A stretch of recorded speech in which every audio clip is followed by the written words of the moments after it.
สบายดีสวัสดีพ่อแม่พี่น้อง FC ที่ฮักแพงเบิร์ดสุขุสุขคนเด้อพี่น้องเด้อเบิร์ดสมองสุบอนเนาะพ่อช่อง YouTube บ่าวลาวว่าเพิ่นคือเก่าคือเดิมพี่น้องเอ้ยเนาะเพิ่มเติมกับมื้อนี้ก็เข้ามาเป็นสะพานบุญให้ทางผู้ใหญ่ใจดีจะบุญเบิ่นคือเก่าเด้อพี่น้องเด้อเนาะมื้อนี้ก็ผู้ได้เข้ามาเบิ่งมาชมกับเบิ่งคลิปยาวๆให้เนี่ยเด้อเนาะผู้ใดที่เข้ามาเบิ่งมาชมกับเบิ่งคลิปยาวๆให้แน่ผู้ที่บ่มักบ่ชอบก็บ่เป็นหยังเด้อพี่น้องเด้อผู้ที่บ่มักบ่ชอบก็เลื่อนผ่านก็ได้เด้อแล้วก็ผู้ที่บ่มีอคติผู้ที่มักที่ชอบเขาสิให้โอกาสเขาก็เบิ่งคลิปยาวๆให้บ่าวลาวหน่อยเด้อพอได้มีกำลังใจในการเฮ็ดคลิปเดินทางมาเขานี่ก็ไกลเด้อพี่น้องเป็น100 กิโลพุ่นเนาะมื้อนี้ก็สิมาเป็นสะพานบุญให้เอื้อยบ่าวลาวคือเก่าเนาะเอื้อยหักเอื้อยแพงเนาะอยากให้แพงเพิ่นเอื้อยสมสมัยพี่น้องเอ้ยเนาะอ้ายวีซ่าเนาะฝากเงินมาให้กำลังใจไอ้จอยพี่น้องเอ้ยเนาะไอ้จอยพอนางตุกนางติ๊กเพิ่นนั่นแหละนางแต่เพิ่นนั่นแหละเนาะว่าไอ้บ่าวลาวนี่ซื้อหยังวะตะปอกตะปูพี่น้องเอ้ยเครื่องมือเข้ามาให้เขาเดี๋ยวเอาไปก่อนหมักผ่าอ้าวพาโทปูยังปังหมักผ่าอันนี้ซื้อตะปูมานี่3 โลพี่น้องเอ้ยตะปู3 โลแล้วก็เล็กตัด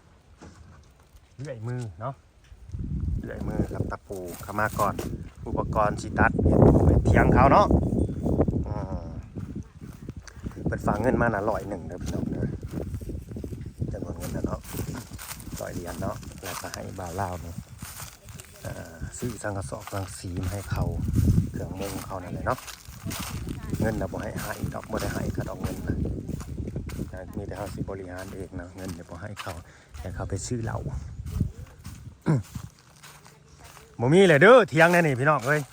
ปิดตำนานเลยเด้อเถียงนี่เด้อเถียงแต่กกแต่เข้าเพิ่นนี่ทั้งเถียงทั้งเฮือนนี่แหละปิดตำนานนะลงแล้วเบิ่งก่อนขอเบิ่งก่อนว่าเสามันคือดอกคือผูกไปเลยเสียตูบได้อยู่เนาะเสียตูบได้เสานี่ยังใช้ได้อยู่พี่น้องเอ้ยเสาบ่มันไม่แก่นเนาะมีแต่แก่นมันเลย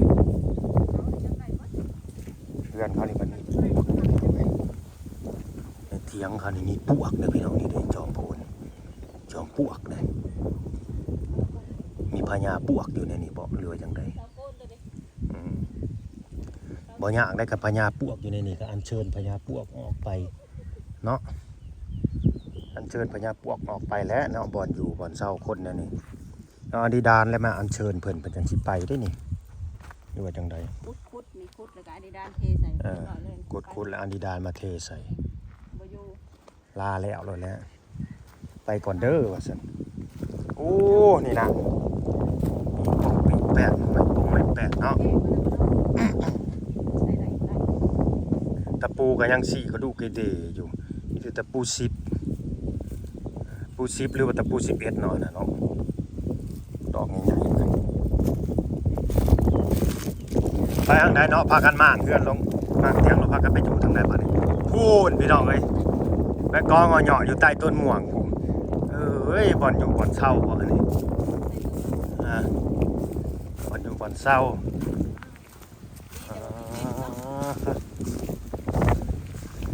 บ่อนอยู่บ่อนเศร้า2 ผัวเมียกินวันแรกแล้วได้เสียงนี่สบายดีไปถิ่มถุงอ้อยเหยาะอยู่ในเงาม่วงเลยนอนแล้วก็นอนอยู่นี่สมบอเมื่อคืนน่ะอันนี้ตะปูเด้อกับอันนี้กับเลื่อยเลื่อยใหม่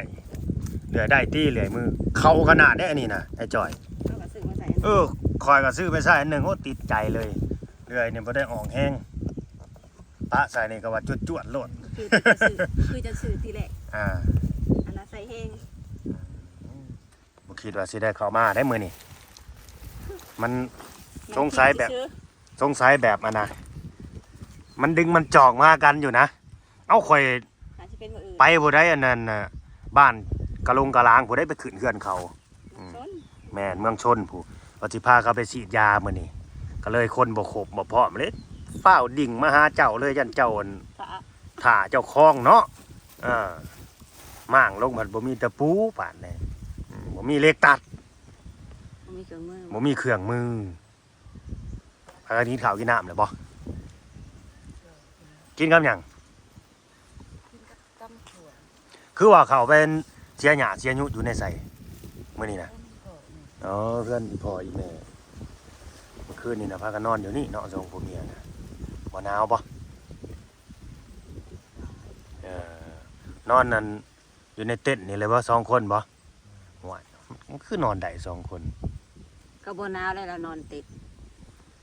นอนหลับอยู่บ่ไอ้จ้อย มิยังแต่จะถามว่าฮ้อนบ่เท่านั้นแหละ นอนหลับบ่แล้วหมดหลับอยู่บ่เออ ถ้าก็ไปนึ่งข้าวนึ่งน้ำไม่ใช่ทั้งบ้านกินน้ำเอื่อยอยู่เออ กินน้ำเมื่อยก่อนเนาะเพอมันบ่มีบ่อนนั่นน่ะเด้ สะดวก คันเอามาดังแท้นี่พอดีล่ะปืนไฟสิลามไปใส่หน้าพอแห้งมันป่งมันปิว อุปกรณ์เครื่องเราก็เก็บไว้นี่เลย พี่น้อง ไว้ เอ้ ใต้ ย ต้นม่วง ยุ่งอาญะเยอะเอายังบ่เป็นที่เป็นทางเนาะ แม่นเครื่องอยู่ปัวกินแล้วก็อยู่หันเบิดเลย บ่เป็นที่เป็นทางเด้โตไม่เส้นนี่ก็ยังน่าสิใส่ได้หลายโตอยู่เนาะ สิเฮ็ดจักหอมเลย บ่ฮู้นำเพิ่นเจ้าสิเฮ็ดจังห้องไอ้จอย จำได้พกเสาบ่ อย่าไปเฮ็ดใหญ่เลยได้เอาตามกำลังเฮาได้เนาะก็พออยู่ได้แหละ2คนเฮ้ยลูกน้อยก็บ่มี ซ้ำเพื่อนน้องตึดนี่ท่านก็สีบ่จะเผ็ด น่ะซ้ำน่ะมัน น้อยไปบ่ มันได้อยู่ดอกซ้ำ บ่ น่ะ ได้ซ้ำนะ ทางในกรณีของเพิ่นนี่แล้วสิเฮ็ดต่ำเฮ็ดสูงเฮาได้บาทนี่ แต่หน้าดินขึ้นไปหานั่นบ่นอนหานะพื้นกับมันหานะเสียสูงเท่าใด สูงสำใดประมาณจักเม็ด เพียงคอผู้บ่หรือว่า เอามัน ใด คอยว่าเอามันวิดนั่นแหละ วิดหัววิดนั่นแหละเพราะว่าเฮาเข้าไปนั่งยังได้ ๆเจ้าวิทย์หัวบ่ ว่าที่สิเอาสับ ตารางเตียงนี่ ต้องทามมันไปหมดบ่ ซ้ำเก่าน่ะสูงบ่หรืออิหยังก็ตัวเก่าน่ะสูงอยู่บ่เข้าตารางได้บ่ สูงเข้าได้ ตั้มลุกมันลง มันตัดเขาก็ได้ เอาไว้เขาเข้าเทียงให้ตารางได้หั่นนะแบบนั้น ทำบ่ได้เอาสารทำมาเนาะ จะสิเอาบ่ นี่ประมาณนี้ประมาณนั่งเนี่ยโอ้ยมานั่งย่อๆนั่นนี่พอแห้งได้เผื่อแล้วนึงลุกขึ้นนี่หน้ามื้อได้ไปเอาสารนั่นโดด เอาหน้ามากินพร้อมคอแห้งแล้วเว้าต่อบ่ได้นั่นนี่ตายคันคอมาแล้วจอยเอ้ยจะเว้าแทนข่อยได้หมด ไอ้จอย ข่อยคอแห้งแล้วนี่คันคอเลยนี่ เบิ่งดูแขวมันน่ะส่งแบบเอาดึงไปคือมันสิเกาะนี่เลยนะแล้วบ่ได้เกาะได้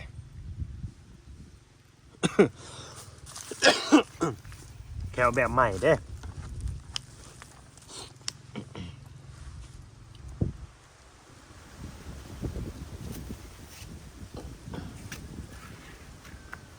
มีเอื้อยหักข่อยเด้อเพิ่นเห็นแหละเพิ่นก็สงสารหั่นนะสงสารแล้วก็มักเป็นคนที่ว่ามีน้ำใจแล้วก็ให้โอกาสคนเพิ่นน่ะเป็นคนมีน้ำใจมักให้โอกาสคนที่ว่าทำผิดในกลับโตเนี่ยนี่นะเพิ่นก็มักให้โอกาสนี่นะเพราะว่าคนเฮาน่ะมันบ่มีไผดอกที่ว่าสิดีเสมอไปแล้วก็บ่ดีเสมอไปแม่นบ่ไอ้จ้อยมันก็ต้องปรับเปลี่ยนเจ้าของหั้นนะคนเฮามันก็ย่อมให้โอกาสกันนั่นแหละแม่นบ่เอ้ยหมดหน่อยโอกาสข่อยก็คือข่อยคือกันข่อยก็บ่แม่นคนดีร้อยเขาก็มีข้อเสียคือกันมันบ่มีไผดีร้อยดอกคนเฮานะแต่ว่ามันสิยับยั้งเจ้าของอยู่บ่เท่านั้นแหละ ข่อยเว้าตรงๆเด้ข่อยก็บ่แม่นคนดีร้อยคือกันเด้เจ้าว่าข่อยคนดีบอกไปหมดพอเบิ่งดู ดี ดีFC ว่าเฮ้ยหมดนี่เราบ่เบิ่งกล้องเด้อเราลบหน้าลบตาบ่อยากเบิ่งกล้องเป็นแนวใด เศร้าแล้วเจ็บคอ ยังไอ ยังไอ ยาไอนี่นะกินยาเลยแหละ ยาแก้ไอก็บ่มี บ่ได้ควันยังบ่เมื่อคืน ยังไอเนี่ยครับพี่น้องเอ้ยฟันยังบ่มานอนอยู่นี่ คันเลย แล้วเลย เดี๋ยวเลย ดีแล้วจะบ่ฟันนะ คัน คอยก็โชคดีไปมื้อน่ะคืออับแม่นเสียเงินซื้อเลขน้ำเจ้าเลขหนูจ้ะนะเลขหนูเฮ็ดเสร็จขอรู้แลกกันซื้อมื้อน่ะมื้อวันที่16นะพี่น้องเอ้ย หนูมันเป็นหมู เป็นหมูเลขหมูหรือว่าเลขไทย เป็นหนู ออกห ลาว มูเลขลาวกับบ่แม่นอีกหนู เล่าว่าเอา หอยบ่ ก็มันไปตามเลยพอแห้งทางไทยทางลาวกินข่อยเลยบ่ได้ซื้อซ้ำดวงยังดีอยู่มื้อน่ะ สิแหละพี่น้องเอ้ยชีวิตของคนเฮาเนาะไผสิคิดว่ามันสิมาฮอดจุดนี้แล้วเฮ้เล่ร่อนไปแล้วก็เฮ็ดสุอันปันแนวทุกสิ่งทุกอย่าง แต่ว่าเฮ็ดบ่ถึกปองถึกทาง ก็เลยเป็นอย่างนี้แม่นบ่แต่เฮาบ่มักเด้สิ่งที่เฮาบ่มักมันก็เฮ็ดบ่ได้คนเฮา แน่นอนคือให้ข่อยไปทำงาน ให้ข่อยไปทำเบิ่งงานที่ข่อยบ่มักข่อยก็เฮ็ดบ่ได้อยู่บ่ได้อีก อยู่บ่ได้ แม่นบ่ไอ้จ้อย อยู่บ่ได้แล้วมีแต่คิดจะไปอย่างเดียวนะ ใจบ่เอาเลยเด้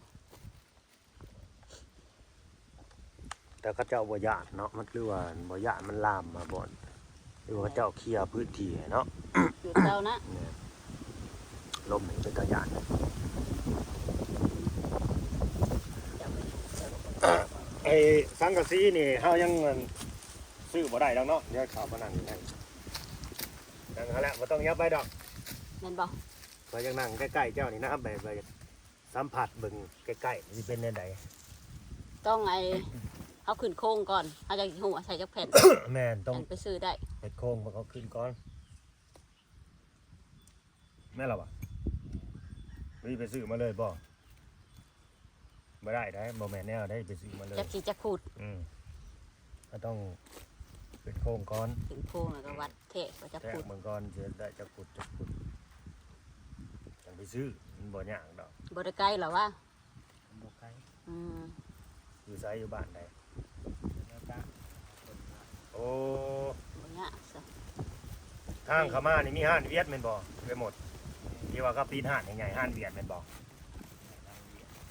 เขาเมืองตุจีนเนาะ พอแน่นอน เฮ้ยเขาปิดตุ๊จีนเนี่ยนี่นะฮั่นเวียดนะ ตอบว่าคำว่ายังบ่ฮู้เนาะอันนี้นะต้องถามแบบว่าคนในบ้านก่อน คันเป็นฮั่นเวียดนะเขาปิดเบิดเขาเมืองตุ๊จีนพอทางบ้านดมของเมียนี่ปิดเบิดบ่แม่นแต่ดมของเมียแถวเซนอกเซนเนอร์นี่ปิดเบิดพูดเลยตุ๊จีนแล้วเขาจังสิมา อยู่ไอ้บ้านใต้นี่เด้อ้ายที่อ้ายบอกอยู่ว่านี่ มีหยัง กระซังกระซี อันนี้นะ คือเที่ยงนี่มั่งแล้วแต่มื้อวานนี่แม่นบ่ห้างแต่มื้อวานนี่พี่น้องเอ้ย สู้ยกเงินของบ้านมันหยังไอ้จอยเราบ่ได้ฟันบ่เราสิตึกเละบ่เนาะ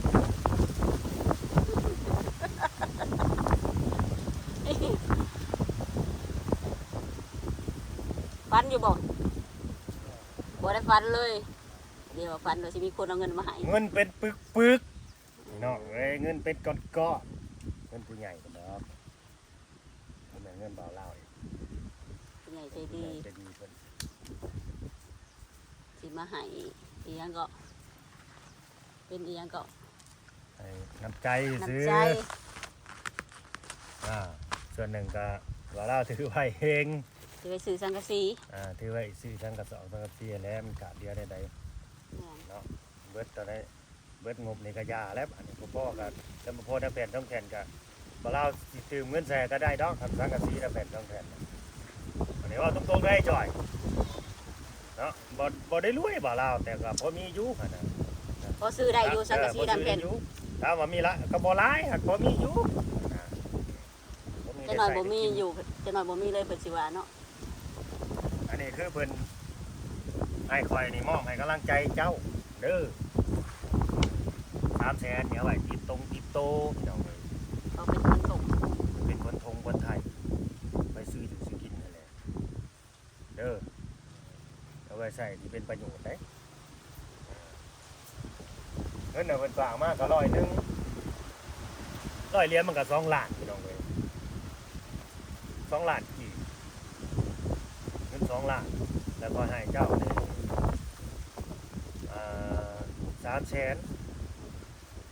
300,000มันก็เหลืออยู่เหลือเท่าไรจ่อยจะลองไล่มึงดูเรื่องเงินนี่สิไว้อยู่บ่ทั้งผัวทั้งเมียหั่นแหละเงิน2 ล้านนะฮะออก300,000เดือนเท่าใด เพื่อนหลานเด้ เดือนละไวเนาะผมเนี่ยนี่สมกับเล่าแบบเป็นนักคิด นักคิ นั ด กอ่านได้พี่น้อง นักคิดนักอ่านให้ แม่น บอกผัว บอกผัวเด้เป็นนักคิดแล้วก็เป็นผู้นำใช้ความคิดคือเราเว้านั่นแหละเรือล้านเจ็ดเลยก็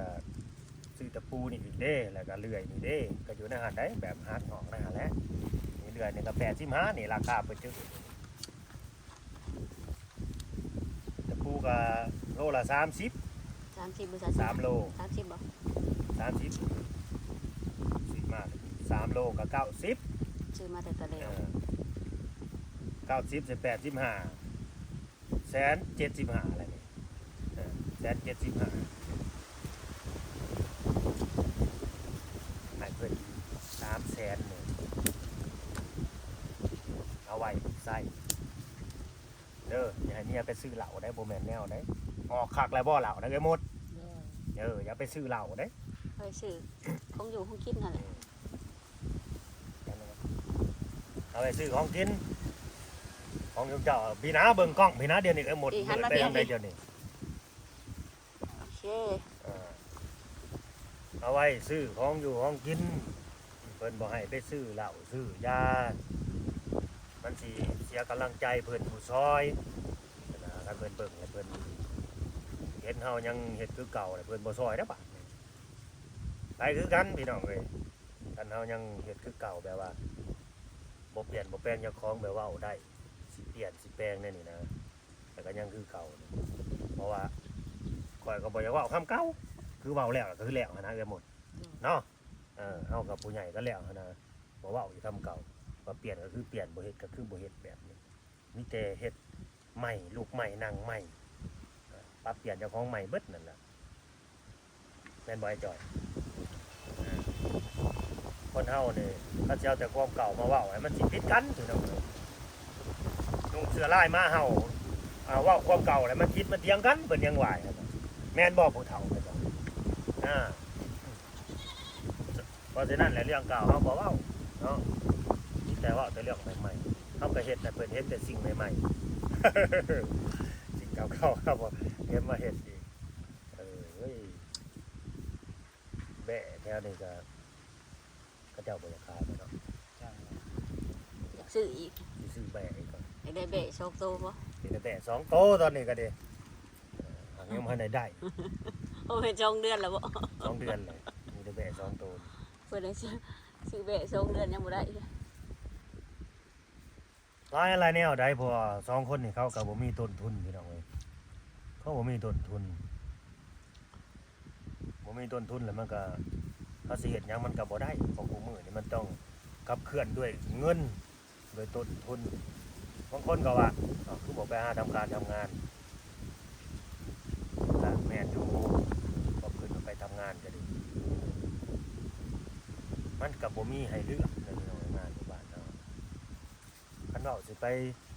เฮ็ดเวียกอยู่ไทยบัดโอ้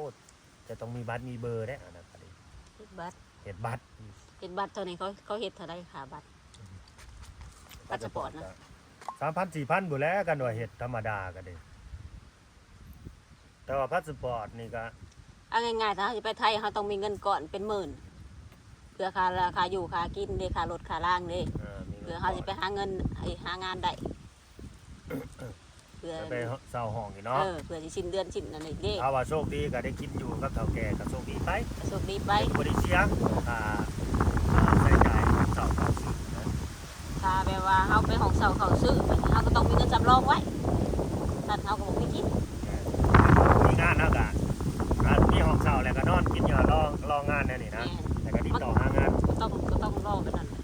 เจอมาเบิดแล้วแบบที่แต่ใส่สีเดียว ผ่านมาเบิดแล้ว มีเงินไปคิดแต่ละคนอะไรก็ที่ต่องานเนี่ย หางาน พอได้งานแหละก็ไปเฮ็ดเป็นกำลังใจให้เจ้าเลื่อยเนาะเลื่อยสติ้งหรือว่าจักรสติ้งเอามาตัดขึ้นลงเงิน เตา เต้านี่ก็อันนี้ก็เป็นสิ่งสำคัญและก็สิ่งจำเป็นสำหรับทุกคนคือกันพี่น้องเลย เพราะว่าตอนนี้เราอยากได้จักรสติ๊ก ในจอตัวเวหมดในจักรสติ๊กตัดขึ้นมาลงเต้า